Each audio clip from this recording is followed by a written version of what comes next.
I'm going to start remodeling my home theater and doing some soundproofing, or at least I hope to get some soundproofing done, because right now we're looking at the back wall of the theater. As you can see, the door is near the right. I wanted to put it all the way in the corner, but I couldn't due to a soffit I had to build. And that's actually one of my first questions when it comes to soundproofing. I'll show you the soffit when we go inside the theater in a bit, but there's a drop ceiling and it's painted black and the walls are painted black, and it's going to be a little difficult to see, so I'm going to show as much from the outside of the theater first as possible to hopefully make it a little more easy to understand exactly what's going on. Here are the main pipes for the entire house. This is the main drain. There's cold water, hot water, electrical wires, satellite TV cables, and it comes out, it's about 2 feet wide from the big white drain pipe to the leftmost thing there, which is a cable, it looks like, is about 2 feet. So therefore my soffit is 2 feet wide as well. Here are the joists. You can see which way they're running, and here's a picture also of 2 can lights. There will be, for now at least, as I do the new theater, 2 can lights in the theater until I can get sconces and other things, and then I plan on patching them and removing them later.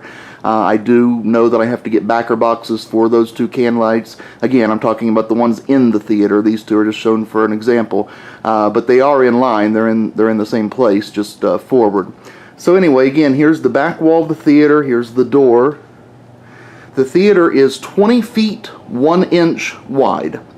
And the left back of the theater, the last 4 feet, or 4 or 5 feet of the theater on the back side, back left side, is concrete. The wall's right up against the concrete foundation. So there you can see the poured concrete foundation. The house was built in 2006. I've removed all electrical boxes. There's only 1 light switch, and that's directly on the other side of this door for the main 2 can lights. So I've tried to get it, you know, with as little work to do as possible to soundproof it. 6-inch flex duct is used for the duct work, and there are 2 supplies going into the theater. They look just like this. But I am not going to be able to save the ceiling height, unfortunately, by running parallel joists and using blocking, because the returns are like this, and there are 2 or 3 of them there. They basically just use the whole space in between the 2 I-beams, I guess these are, and they're spaced roughly 16-inch on the centers, and they just attach some of this board to the bottom of these. I think it's like almost like a cardboard with an aluminum facing on one side, or maybe even both sides. So because of that, I'm not going to be able to save ceiling height unless I were to remove this, install different types of returns, and I don't want to go to all that trouble. So another reason I'm starting on the outside here, you can see this is the pipes and stuff going into the theater. It's not sealed because I don't know how to do that. This is the back wall where the pipes go in, and again, I just built a standard soffit. I think I used 2x3s instead of 2x2s to make it easier to keep it straight. It's 7 inches tall, so it's come 7 inches down from the ceiling, and it's 2 feet wide to cover these things. As we go on the back, this would be the back right side of the theater. I was maxed out on the width, which at 20 feet 1 inch to start with is plenty enough width anyway, but I was maxed out because this is the main supply trunk and the return trunk for the HVAC. And if we swing around here, we can see that the HVAC unit, the inside unit, the air handler, is approximately, I'm going to say this is about 15 feet from the theater, behind the theater.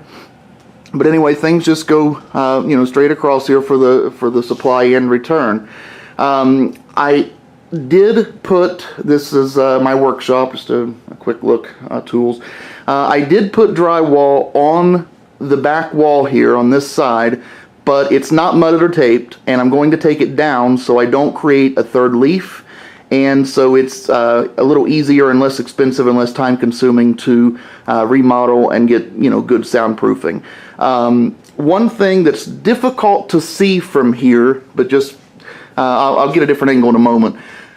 On directly the end of this, on the left side of this ductwork, is a header that goes it spans the whole entire length of the house. In fact, let's go back this way.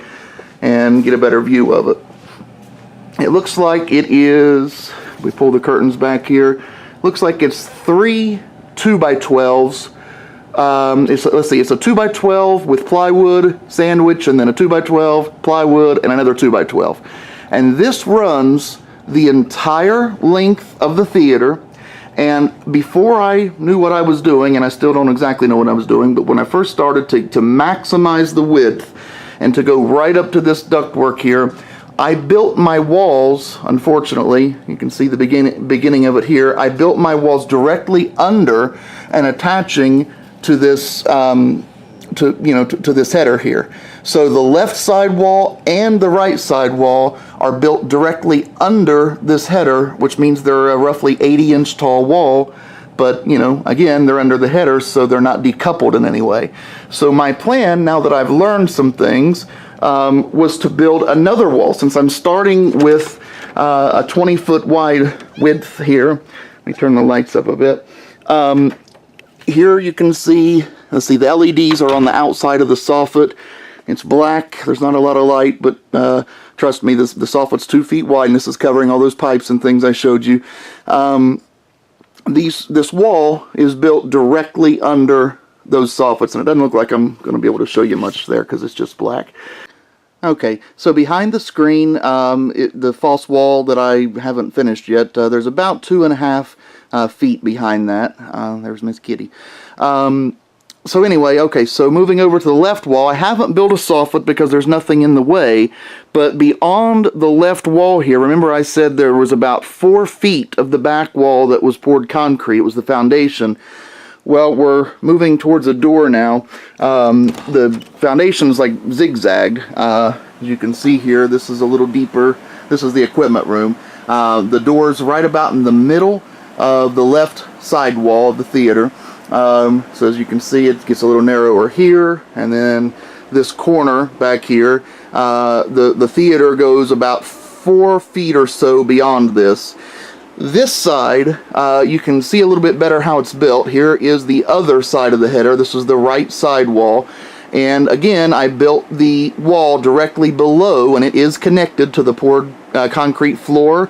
And unfortunately, it's connected to the bottom of the header here. You can see the 2x4s were roughly 24-inch spacing for the most part on the studs. So, the header is a lot thicker than the 2x4 wall, so I built it on the outside of the header so it would be flush. So this door is flush and opens out. This is an exterior door. It's solid core. It has the weather stripping and all that stuff. I don't know how good it is, but it has it. So again, this is the equipment room. That's a supply vent or duct, whatever you call it, to get air to the equipment more, because there's no return in here, and it stays about 84 degrees, so I've got to do something about that. But anyway, so this is the front wall, and directly to the right on the other side here is the theater, which, it's all painted black, you can't see it.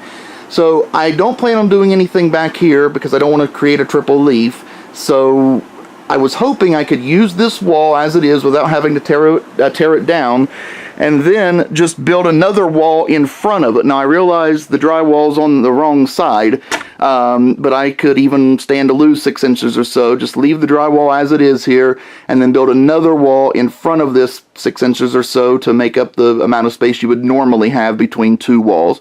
So I don't mind losing the width and going down to a total of about 19 feet instead of 20, so I can keep these walls. But the reason I'm making this video, or at least one of the reasons, is by building a second wall, and it, of course, being decoupled and built correctly like it's supposed to be, is that going to overcome and compensate for, and will it be okay to leave these walls as they are? Because right below this crown molding, the crown molding is attached to the header itself, and there's about 3 inches below that crown molding that's still header, and then the drywall is connected to the bottom of that, and is about 80 inches tall. I want to try to keep this wall, and I know I've got to turn this door around and then build another one on the new wall, so there'll be communicating doors, but I really want to try to keep it if possible. So again, the room is 20 feet wide, but with this soffit being 2 feet and already built to contain the pipes and everything, I only have 18 feet that I can work with and access, and it is all flat. So I was planning on tearing down this drop ceiling, which again, I know you're not really looking at anything but black. Here's one of the lights and here's the other, so I'll need 2 backer boxes for those. And then again, eventually I'll have sconces on the side walls once the new ones are built, and that coupled with LED lighting hopefully will allow me to take down these 2 can lights and cover them up. So I'm going to tear down this drop ceiling, put clips up, double drywall with green glue. I might only be able to do 1 layer to start with and then have to add the green glue and double drywall later. But there are 2 vents. This is the main reason I'm creating this video, actually, because there's 1 piece of ductwork here, and it doesn't have a diffuser or anything on it right now. It's literally just a hole. And then there's another one right here. And this is about 4 feet out from the soffit, which is, again, 2 feet wide, and directly on the other supply, or on the other side of the soffit is the supply. So this duct, again, 6-inch flex duct, insulated, and it's just a hole. There's some insulation stuffed up in there right now because I didn't want heat coming down for winter time, and I haven't pulled it out yet. I'm just getting ready to, so the air conditioner can work. But so this is only about 6 feet, 6 feet long, and it's a straight 6 feet long flex duct piece from the trunk. And then this one, I'll count the tiles. Let's see, 2, 4, 6, 8, 10, 12, 14. This one's right at about 15 feet. This one right here. So this is about 15 feet from the trunk, and the other one's 6 feet.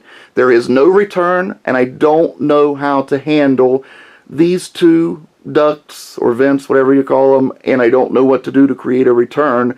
And I also don't know how well my ceiling is going to perform when I tear down the drop ceiling, put the clips up, put the double drywall with green glue, when I've got a soffit that's just made out of regular 2x2 or 2x3 and 1 sheet of 5/8 inch drywall on it. And again, that is 7 inches tall and 2 feet wide.